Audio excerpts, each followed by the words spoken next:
So this happens to be another Philips IQ International product from I think 1980. So this served the purpose of an amplifier cum FM AM receiver. This set came totally in a dead condition. Now, apart from the fact that the switch was broken, after replacing the switch I realized the output stages were also completely short like the collector, base and emitter. All three terminals were showing short. So this set came with this kind of germanium transistor PT6 and PT4 that serve the purpose of output stages, push-pull output stages. So naturally there is no point in expecting this kind of transistor now in the market. So I had to find a creative way to replace this germanium transistor with the silicon one. So I'll quickly show you what I have done. And by the way, I'll show you the model number also. This is just let me manage the camera. Yeah, I hope you can see this is Philips RH738. I think that this set was pretty much common back then.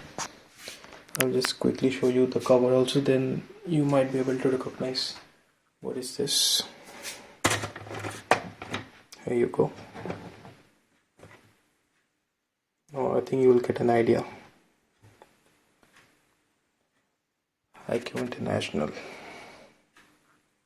Yeah, I think they made some decent product back then, Philips, but I expected this to be stereo. Anyway,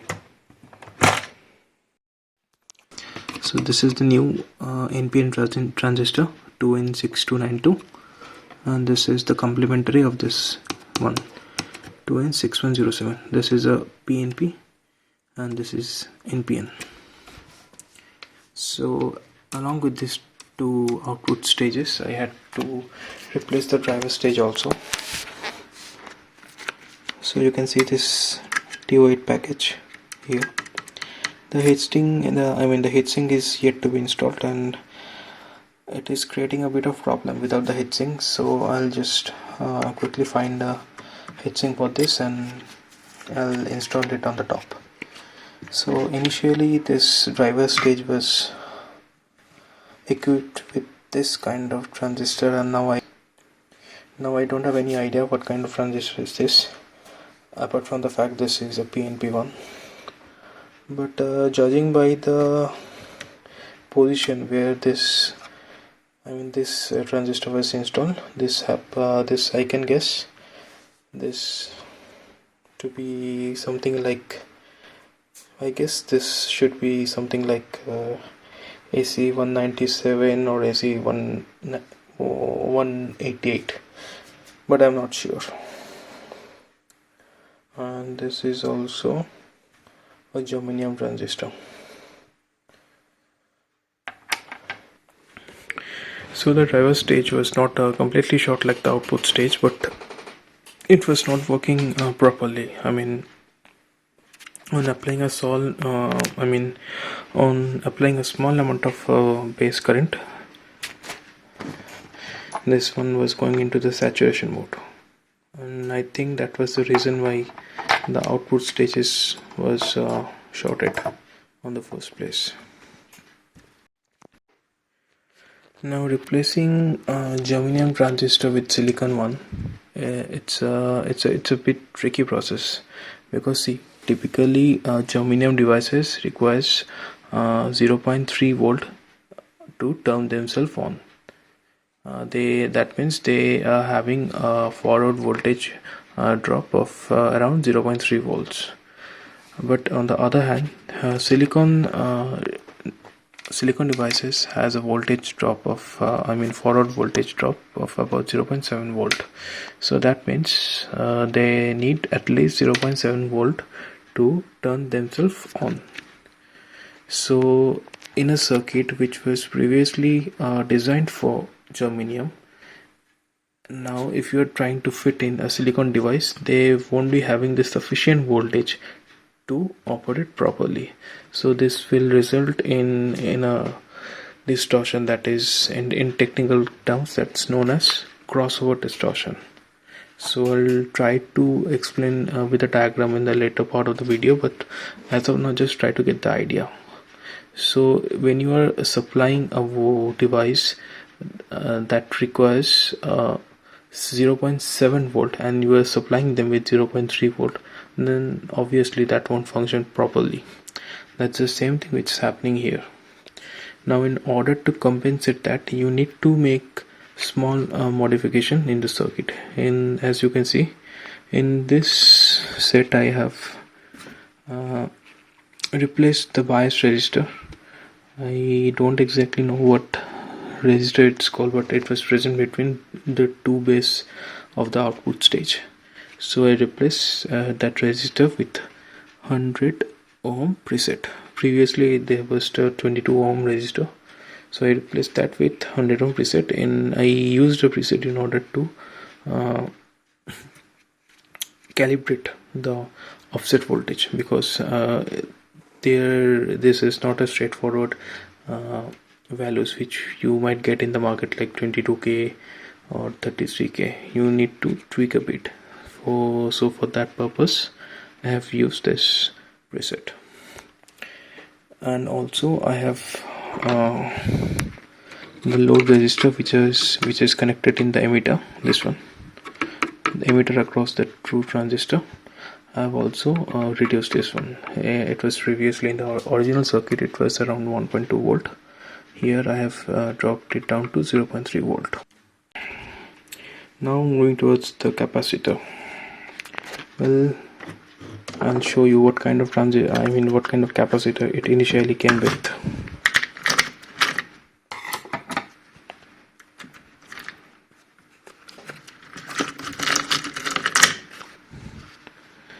So you can see most of the capacitor had this kind of broken terminals all across the circuit.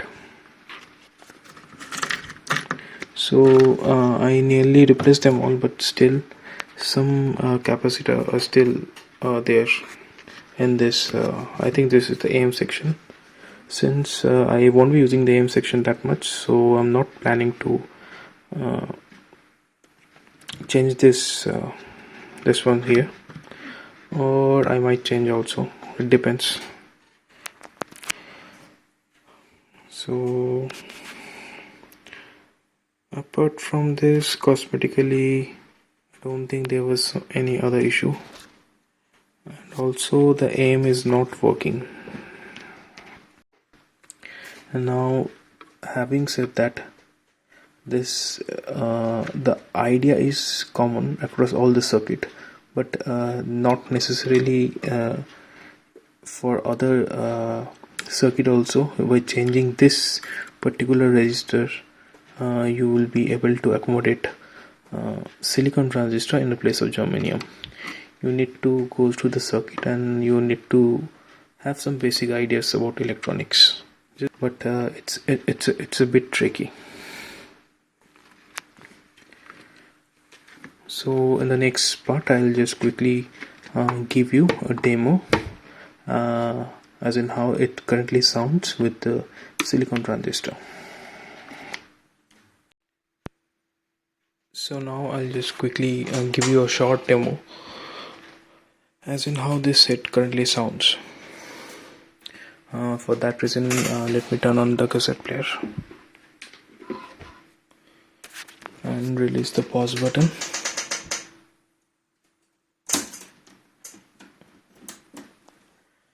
And turn this set on.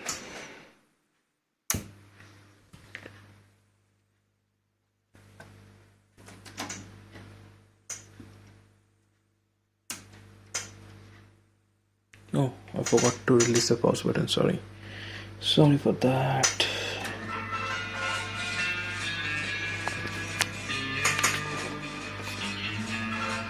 Now I am intentionally keeping the volume as low as possible to show you whether any distortion is present in low volume. Also, It's 1 in the morning, so I won't be able to raise the volume any much higher than this.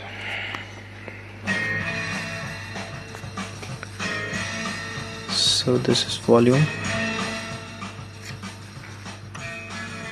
this is treble, this is bass. This tone control is very it's very sharp and responsive, so you can see the treble response.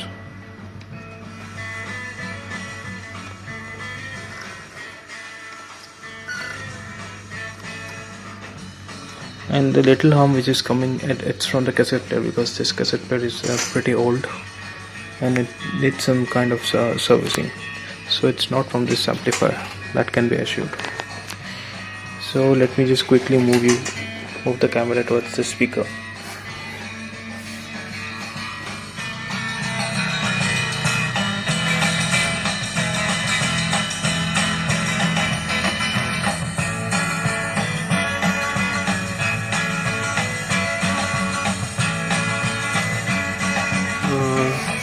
Now the right speaker.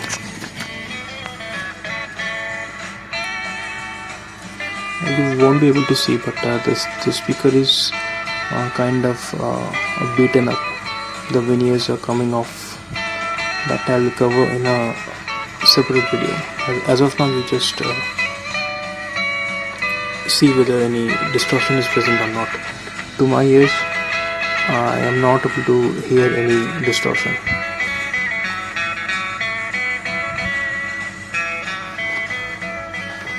So I can call it a perfect repair.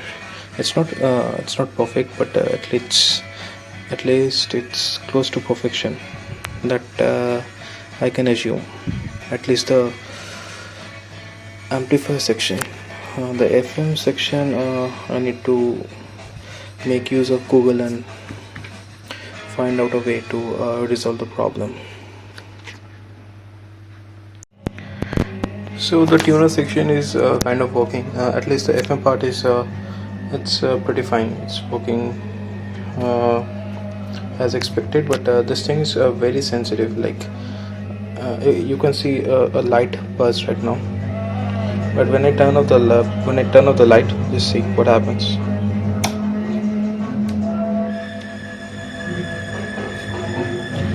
So it's sensitive to light also, and when I place this AC main board near this system, it produces a weird kind of noise. So I can assume that when I put this back into let me just turn the volume down. So it can be assumed when I put this thing back into the case with the proper shield and grounding that's present inside the cabinet, it should solve the problem. So let me just quickly show you by turning the dial. I need to calibrate the stations because as of now I have no idea. I think the pointer is kept somewhere down the line here. I hope you can see the faint red line here. This is where the pointer was kept. So I need to calibrate once it's assembled inside the box.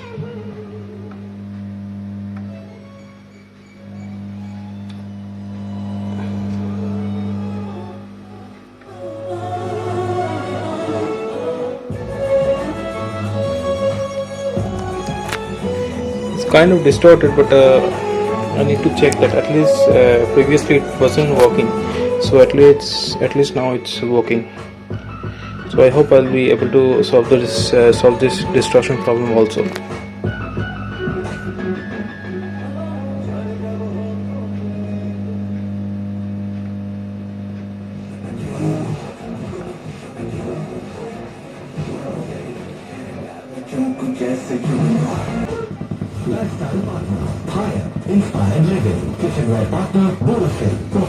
Also, one thing I would like to mention that this thing needs antenna, like a proper antenna, not like the modern sets which just hangs a wire in the name of antenna. It needs a proper antenna of 300 ohm for FM, otherwise it won't work properly. So in the next part of the video, I'll just put this back into the frame, in the cabinet, and then give you a quick demo how this thing sounds.